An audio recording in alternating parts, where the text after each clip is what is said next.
लाइए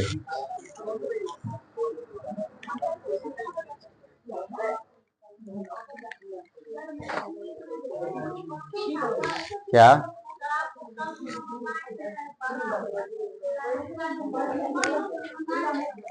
नहीं, मैच नहीं हो गया था। शांत हो जाइए। आइए आज चर्चा करते हैं काउंट काबूर के बारे में। काउंट काबूर, अच्छा ये बताइए, क्या मैजनी सफल हो पाया इटली के एकीकरण में?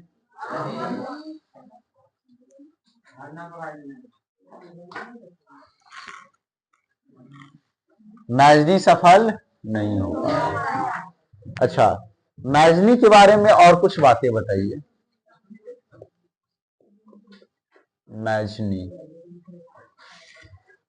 मैजनी कौन था? एक साहित्यकार था। मैजनी एक साहित्यकार था।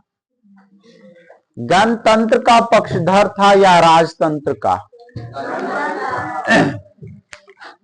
मतलब गणतंत्रात्मक विचारों का पोषक था, गणतंत्र का पक्षधर था। इसके अलावा योग्य सेनापति था। योग्य सेनापति। कार्बोनरी दल से इनका संबंध था। और क्या जानते हैं इनके बारे में? इन्होंने यंग इटली नामक संस्था की स्थापना की थी। फिर इन्होंने यंग यूरोप नामक संस्था की स्थापना की। और ये सारा कुछ किए थे इटली के एकीकरण के लिए, लेकिन दुर्भाग्यवश इनसे इटली का एकीकरण नहीं हो पाया। चलिए, इतना सारा कुछ आप जानते हैं। अच्छा, यंग इटली की स्थापना कब हुई थी बताइए? 1831 में। यंग इटली 1800, और यंग यूरोप 34। मैजनी क्या चाहता था? इटली का एकीकरण करना, लेकिन उनसे नहीं हो पाया। कोशिश बहुत की।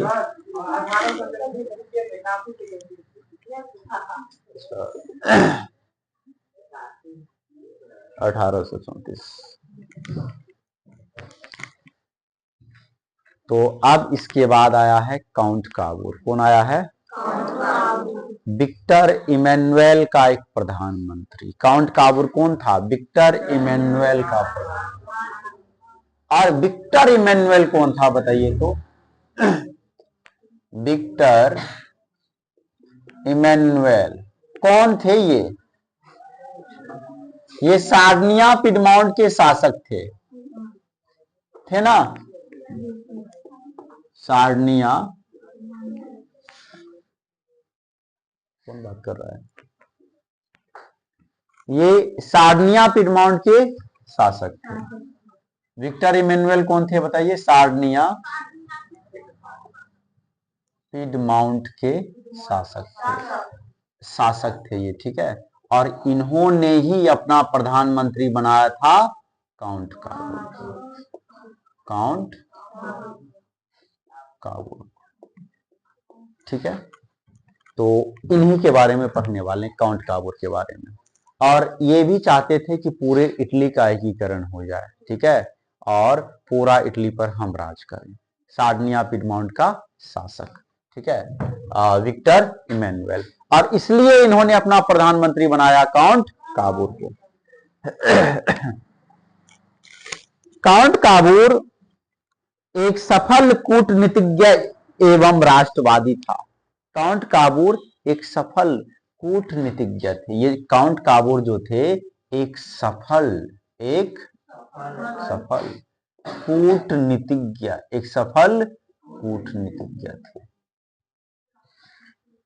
बहुत ज्यादा चालाक थे। षड्यंत्र, कूटनीतिज्ञ का मतलब चालबाज। कूटनीतिज्ञ का मतलब चालबाज, षड्यंत्र रचने वाला, ठीक है। तो काउंट काबूर एक सफल कूटनीतिज्ञ थे। एक सफल कूटनीतिज्ञ राष्ट्रवादी थे।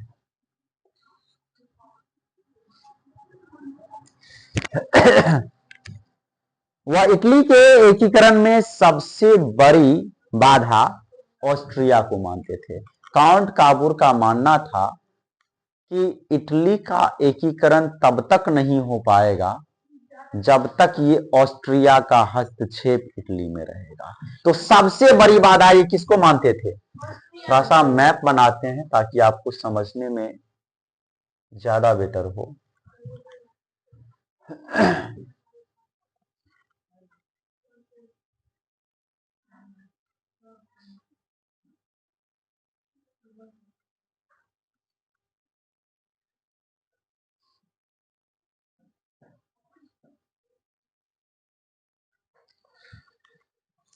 ये है जर्मनी।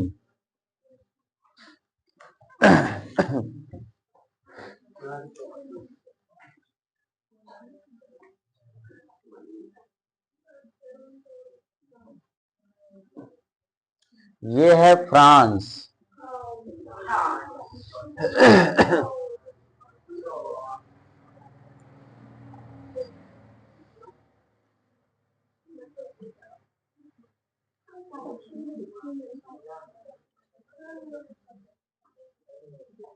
और ये है इटली। इसी के बारे में ना पढ़ रहे हैं। हाँ,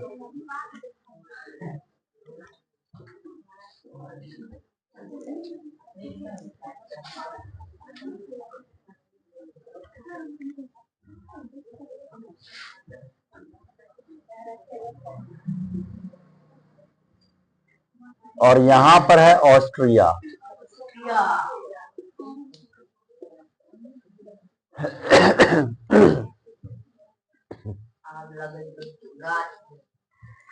चलिए,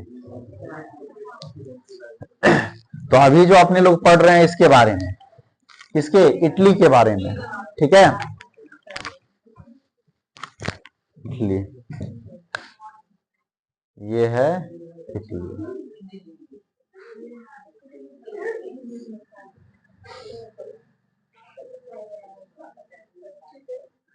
ये है इटली। काउंट काबूर नहीं, विक्टर, हाँ, काउंट काबूर का मानना था कि इटली में एकीकरण तब तक नहीं होगा जब तक ये पड़ोसिया जो है हस्तक्षेप करेगा। पड़ोसी कौन है? ऑस्ट्रिया। तो सबसे इटली के एकीकरण का सबसे बड़ा बाधा कौन था? ऑस्ट्रेलिया नहीं, ऑस्ट्रिया। सबसे बड़ा बाधा कौन था? इसका हस्तक्षेप था इटली में। हस्तक्षेप मतलब प्रत्यक्ष अप्रत्यक्ष रूप से इसका कब्जा था। जैसे मान लीजिए आपके घर में एकीकरण नहीं है, होता है ना, घरे में फूट पड़ जाता है, लड़ाई झगड़ा होते रहता है, वाद विवाद होते रहता है। क्यों? क्योंकि उसमें पड़ोसी का हाथ होता है। तो बात समझे ना, पड़ोसी का हस्तक्षेप होता है। वही बात है यहाँ पर। इटली का एकीकरण नहीं हो पा रहा है। क्यों? क्योंकि उसमें ऑस्ट्रिया और फ्रांस का भी हस्तक्षेप था। फ्रांस का भी हस्तक्षेप था, इसलिए तो इटली का एकीकरण नहीं हो पा रहा था। तो काउंट काबूर इस बात को समझता था, काउंट काबूर इस बात को समझता था कि इटली के एकीकरण का सबसे बड़ा बाधा कौन है? ये ऑस्ट्रिया है। इस बात को तो मैजनी भी समझते थे और वे विदेशी हस्तक्षेप काफी हद तक खत्म भी कर दिए थे। इटली का एकीकरण लगभग होने को था कि इधर मैजनी का विचार अलग हो गया, सार्डिनिया पिडमोंट के शासक का विचार अलग हो गया और रोम में पोप का प्रभाव था। बात समझे ना, इसलिए जो है मैजनी सफल नहीं हो पाया था एकीकरण। काउंट काबूर भी सबसे बड़ा बाधा किसे मान रहा है? ऑस्ट्रिया को। आप देखिएगा काउंट काबूर कितना बड़ा चालबाज है और कैसे करके ऑस्ट्रिया का हस्तक्षेप इटली से खत्म करेगा और इटली का लगभग 2/3 इटली का एकीकरण कर देगा। ठीक है, तो सुनिएगा ध्यान से।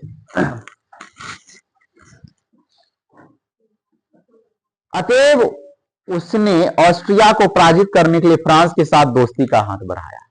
अब काउंट काबूर तो ये बात समझता था, ये यहां पर होगा। विक्टर इमैनुअल, साधनिया पिडमाउंट, ठीक है। तो काउंट काबूर इस बात को समझता था कि सबसे बड़ा बाधा ये है, लेकिन हम अकेला इससे नहीं लड़ पाएंगे, हम अकेला इससे, पूरा इटली एक रहता तब ना लड़ जाता। ये तो इटली खुद ही टुकड़ा टुकड़ा में बटा हुआ था, कई टुकड़ा में। उसमें ये एक छोटा सा राज्य था साधनिया पिडमाउंट, वहां का ये प्रधानमंत्री है विक्टर इमैनुअल, ये इससे कैसे लड़ सकता, संभव ही नहीं था। तो ये जो है ना, फ्रांस के साथ दोस्ती का हाथ बढ़ाया, दोस्ती का हाथ बढ़ाया, या हमसे दोस्ती कर लो। क्योंकि पहले क्या करेगा, काउंट काबूर है तो चालबाज, फ्रांस से दोस्ती करेगा, आज दोस्त हो जाएगा तो कहेगा तनी अपना सेना भेज देना, हमको लड़ना है ऑस्ट्रिया से।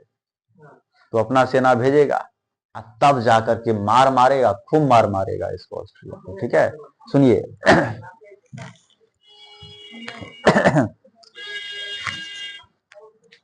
1853-54 के क्रीमिया के युद्ध में काबूर ने फ्रांस की ओर से युद्ध में सम्मिलित होने की घोषणा कर दी, जबकि इसके लिए फ्रांस ने किसी प्रकार का आग्रह भी नहीं किया था।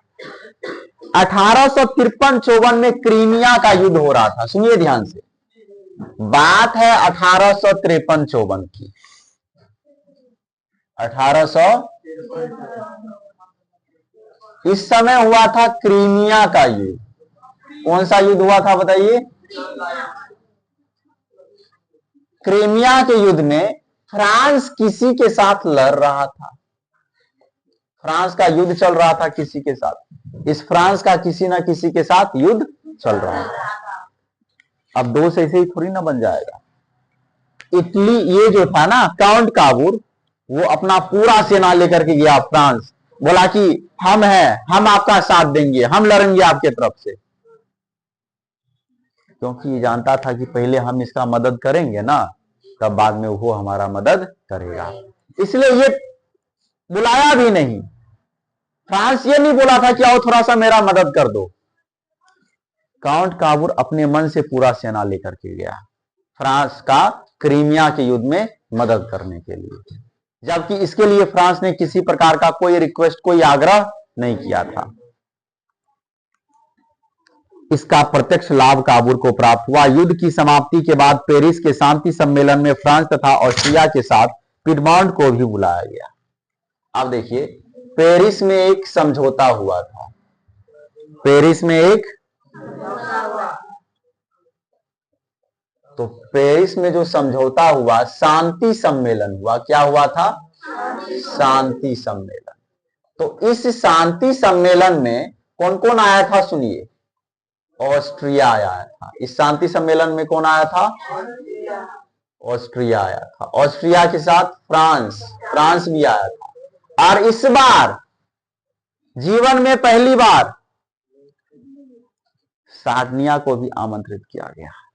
सार्डिनिया, पिडमाउंट का जो शासक था विक्टर इमैनुअल, काउंट काबूर, उसको भी आमंत्रित, जीवन में थोड़ा सा मान मर्यादा मिला, क्योंकि ये युद्ध में अपने से जाकर के जो अपना मन से उसका साथ दे दिया, तो उसको भी लगा कितना बढ़िया आदमी है, दुख तकलीफ में जो है पड़ोसी होकर के साथ दे रहा है। तो इसलिए जो है शांति सम्मेलन हुआ तो इसको भी बुलाया, ठीक है।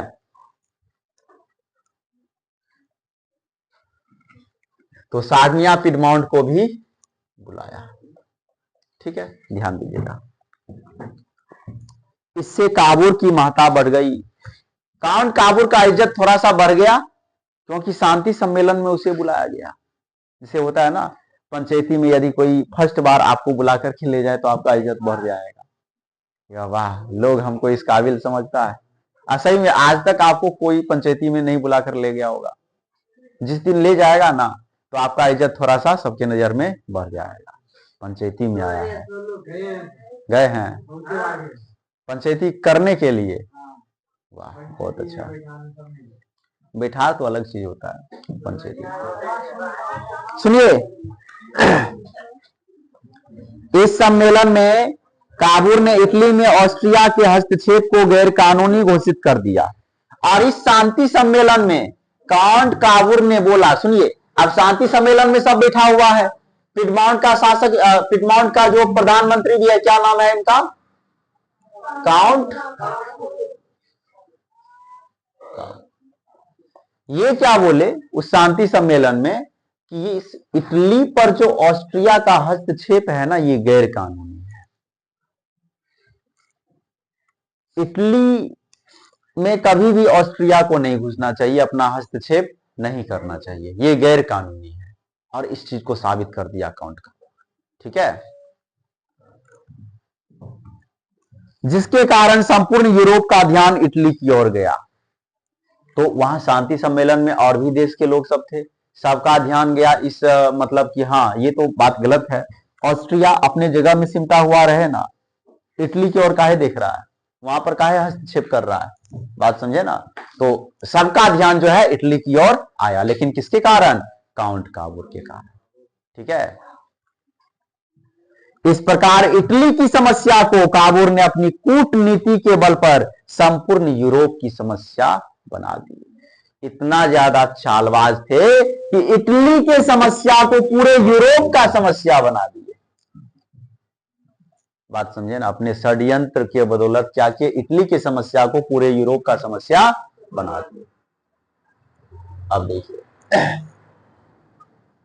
काबूर ने नेपोलियन III से भी एक संधि की, जिसके तहत फ्रांस ने ऑस्ट्रिया के खिलाफ पिडमाउंट को सैन्य समर्थन देने का वादा किया। नेपोलियन III फ्रांस का राजा था। फ्रांस का राजा कौन था, यहां का राजा था नेपोलियन, बताइए, नेपोलियन III फ्रांस का राजा था। तो ध्यान दीजिएगा, तो काउंट काबूर ने नेपोलियन III से भी एक संधि की। काउंट काबूर इससे भी एक संधि किए। क्या संधि किए कि जब हम ऑस्ट्रिया से लड़ेंगे, जब हम ऑस्ट्रिया से लड़ेंगे तो आप जो है मुझे अपना सेना दीजिएगा। अब मांग लिया ना, बात समझे ना। और दोस्त कैसे बना, फ्रांस किसी के साथ युद्ध लड़ रहा था, तो ये भी पीछे से पहुंच गया कि हम साथ हैं, आप डरिए नहीं, हम है ना, पूरा सेना लेकर के पहुंच गया। और सेना ज्यादा नहीं था, कम में सेना था, फिर भी लेकिन साथ तो दिया, ठीक है। चलिए बैठ जाइए। तो अब काउंट काबूर फ्रांस के शासक नेपोलियन III के साथ एक संधि किए, और उस संधि में ये बोले कि हम जब ऑस्ट्रिया से लड़ेंगे तो आप थोड़ा सा आप अपना सेना मुझे दे दीजिएगा, ताकि मेरा सैन्य पावर बढ़ जाए। बदले में नीस और सेवाय नामक 2 रियासतें काबूर ने फ्रांस को देने का वादा किया, और बोला कि यहां पर नीस और सेवाय 2 राज्य है ना, एक नीस है और दूसरा सेवाय है, 2 राज्य है, वो आप अपना ले लीजिएगा हमसे, लेकिन आप सेना दीजिएगा। बात समझे ना, एक संधि किए, उस संधि में क्या बोले कि हम ऑस्ट्रिया के साथ लड़ने वाले हैं, आप हमको अपना सेना दीजिएगा, ठीक है। बदले में ये नीस और सेवाय नाम का जो 2 जगह है वो आप ले लीजिएगा, हमारा देश में से काट करके आप अपना देश में इधर से अपना ले लीजिएगा। चालबाज था, सुनिए, चालबाज था। क्या होता है लोभ नहीं देगा तो ऐसे ही कोई साथ दे देगा, लोभ दे रहा है। फ्रांस ने काबूर को यह भी आश्वासन दिया कि यदि उत्तर तथा मध्य इटली की रियासतें जनमत संग्रह के आधार पर पिडमाउंट से मिलना चाहेंगे तो फ्रांस इसका विरोध नहीं करेगा। फ्रांस ने कहा कि चलो ठीक है, कोई बात नहीं, और यह भी बोला कि यदि उत्तरी इटली, मध्य इटली का शासक यदि पिडमाउंट से मिलना चाहे, मतलब पूरा राज्य यदि पिडमाउंट से मिलना चाहे, तो हम इसमें कोई विरोध नहीं करेंगे, ठीक है। मिलेगा तो आपका साम्राज्य बढ़ता जाएगा, कोई दिक्कत नहीं है हमको, सबसे आपको हम सेना दे देंगे, आप हमको 2 राज्य इधर से काट करके दे दीजिएगा। मतलब देश का सीमा जो है इटली का सिमट जाएगा इतना पर से, और ये दोनों हो जाएगा किसका, फ्रांस का।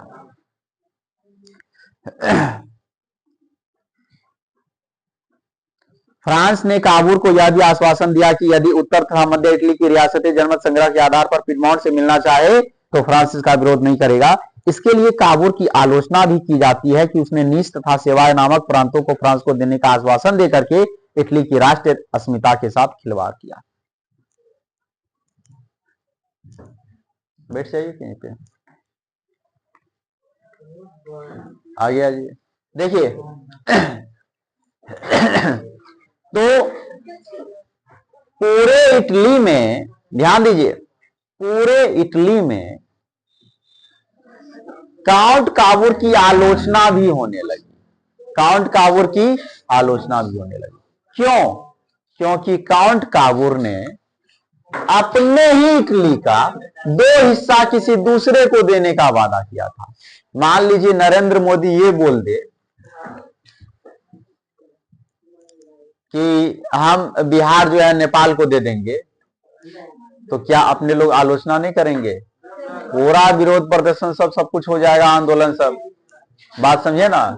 हाँ तो वही बात सुनिए, वही बात यहां ध्यान दीजिए, वही बात हुआ यहां पर कि काउंट काबूर ने तो अपने मन से कह दिया कि ये जो 2 राज्य है ना इटली का, वो हम आपको दे देंगे, बस आप हमको मदद कर दीजिएगा।